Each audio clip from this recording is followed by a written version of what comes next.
આમ આદમી પાર્ટીના ડેડિયાપાડાના ધારાસભ્ય ચૈતર વસાવાએ લોકસભાના ભરૂચના સાંસદ મનસુખ વસાવાને અભિનંદન પાઠવ્યા છે. સાથે જ મનસુખ વસાવાએ જે પત્ર અધિકારીઓ અને નેતાઓની સંડોવણી લઈને મનરેગામાં જે ભ્રષ્ટાચાર ચાલી રહ્યો છે તેને લઈને લખ્યો છે, તેને લઈને પણ નિવેદન આપ્યું છે. એટલું જ નહીં, મનસુખ વસાવાનું સમર્થન પણ તેમણે કર્યું છે. ત્યારે શું કહી રહ્યા છે ચૈતર વસાવા, વિગતે વાત કરી આ વિડીયોમાં.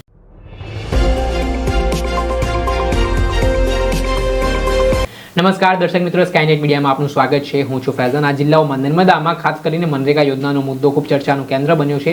થોડાક સમય અગાઉ આમ આદમી પાર્ટીના ડેડિયાપાડાના ધારાસભ્ય ચૈતર વસાવા દ્વારા મામલે પત્ર લખવામાં આવ્યો હતો. જે પત્રમાં તેમણે મુખ્યમંત્રીને જણાવ્યું હતું કે મનરેગા યોજનામાં કેટલાક બહારની કંપનીઓ, કેટલાક અધિકારીઓ અને તેમના સ્થાનિક નેતાઓ છે, તેમની મિલીભગતથી આ કામગીરી ચાલી રહી છે. બહારની કંપનીઓને કોન્ટ્રાક્ટ આપવામાં આવે છે અને મોટા પાયે ભ્રષ્ટાચાર ચલાવવામાં આવી રહ્યો છે.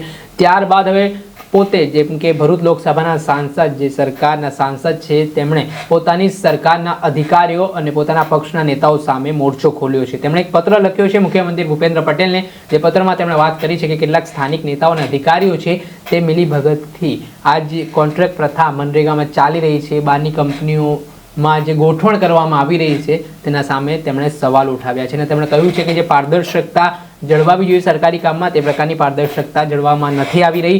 સાથે જ જે કોઈ પણ અધિકારીઓ કે તેમના નેતાઓના માનીતાઓ છે તેમને કોન્ટ્રાક્ટ આપવામાં આવી રહ્યા છે. આ પત્ર વાયરલ થયા બાદ ખળબળાહટ મચી ગયો છે અને આને લઈને ડેડિયાપાડાના ધારાસભ્ય ચૈતર વસાવાની પણ પ્રતિક્રિયા સામે આવી છે. પહેલા તો શું કહી રહ્યા છે ચૈતર વસાવા તે સાંભળી લઈએ. વસાવાએ મનરેગા જે છે તેમાં કોન્ટ્રાક્ટમાં અધિકારીઓ એમના માનીતા એજન્સીઓને જે કોન્ટ્રાક્ટ આપે છે અને હવે એવું બી લખ્યું છે, એમાં ઉલ્લેખ કર્યું છે કે નેતાઓને જનતાની સેવાના બદલે કોન્ટ્રાક્ટના કામોમાં વધુ રસ છે. એ બાબતે તમે શું કહેશો? હું મનસુખભાઈ વસાવાની વાત સાથે સહમત છું, એમને અભિનંદન આપું છું. પણ મનસુખભાઈ, તમારી સરકાર છે ગુજરાતમાં, તમે અહીંના સાંસદ છો, તો કયા નેતાઓના ઈશારે આ બધું થાય છે એને ખુલ્લા પાડો.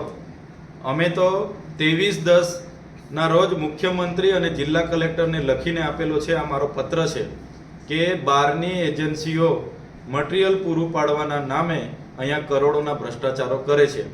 એટલે મનસુખભાઈ જે પત્ર લખ્યો છે, મોડે મોડે મનસુખભાઈ જાગેલા છે ત્યારે અભિનંદન આપું છું. પણ એ તમારા જ નેતાઓ છે, તમારા સંગઠનના માણસો અહીંયા ખૂબ મોટો ભ્રષ્ટાચાર કરી રહ્યા છે, તો એમને પણ ખુલ્લા પાડે મનસુખભાઈ, એવી એમને હું વિનંતી કરું છું.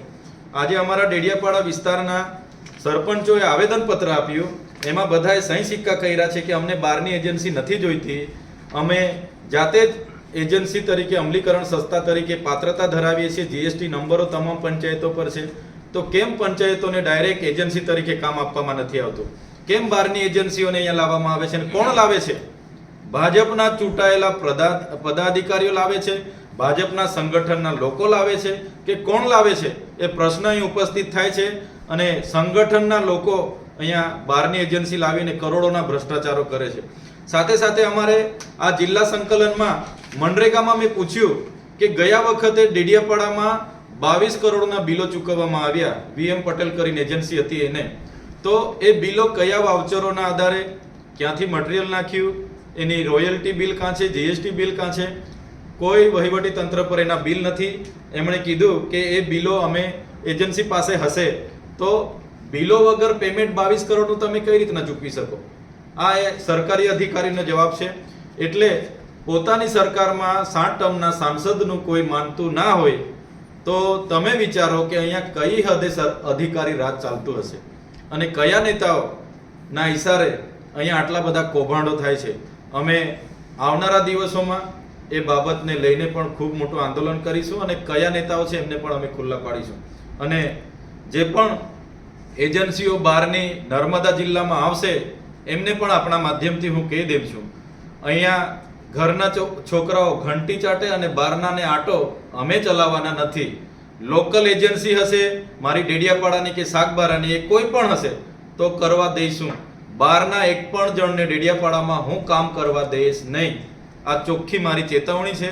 અને જે પણ નેતાઓ હશે, એ મિનિસ્ટર હશે, સાંસદ હશે કે સરકારના કે કેન્દ્રના જે પણ હશે, એની સાથે અમે લડી લઈશું. પણ બહારના એક પણ વ્યક્તિને ડેડિયાપાડા શાકબારામાં આવા બોગસ બિલો મૂકીને કરોડો રૂપિયાનો ભ્રષ્ટાચાર અમે કરવા દેવાના નથી. આ હતા ડેડિયાપાડાના ધારાસભ્ય ચેતર વસાવા તેમણે મનસુખ વસાવાને અભિનંદન પાઠવ્યા છે. સાથે તેમણે કહ્યું છે કે તમારી સરકાર છે, તમારા અધિકારી, તમારા સ્થાનિક નેતાઓ આ બાબતે આ પ્રકારનું કૃત્ય કરી રહ્યા છે તો તમે આગામી દિવસોમાં આ લોકોને ખુલ્લા પાડો. તેમણે એટલું જ નહીં કટાક્ષ કરતા જણાવ્યું છે કે અવારનવાર પ્રકારની ઘટના સામે આવતી હોય છે, પત્ર લખવા પડતા હોય છે, છતાં પણ કોઈ કાર્યવાહી છે તે ઉપર લેવલથી થતી નથી. ત્યારે સાંસદ મનસુખ વસાવાએ એવો વિશ્વાસ તો વ્યક્ત કર્યો છે કે તેમના પત્રની ઇફેક્ટ જોવા મળશે ને જે ખરેખર કામગીરી સરકારની છે તેમાં પારદર્શકતાની જે ટ્રાન્સપરન્સીની વાત છે તે ગ્રાઉન્ડ લેવલ ઉપર જોવા મળશે.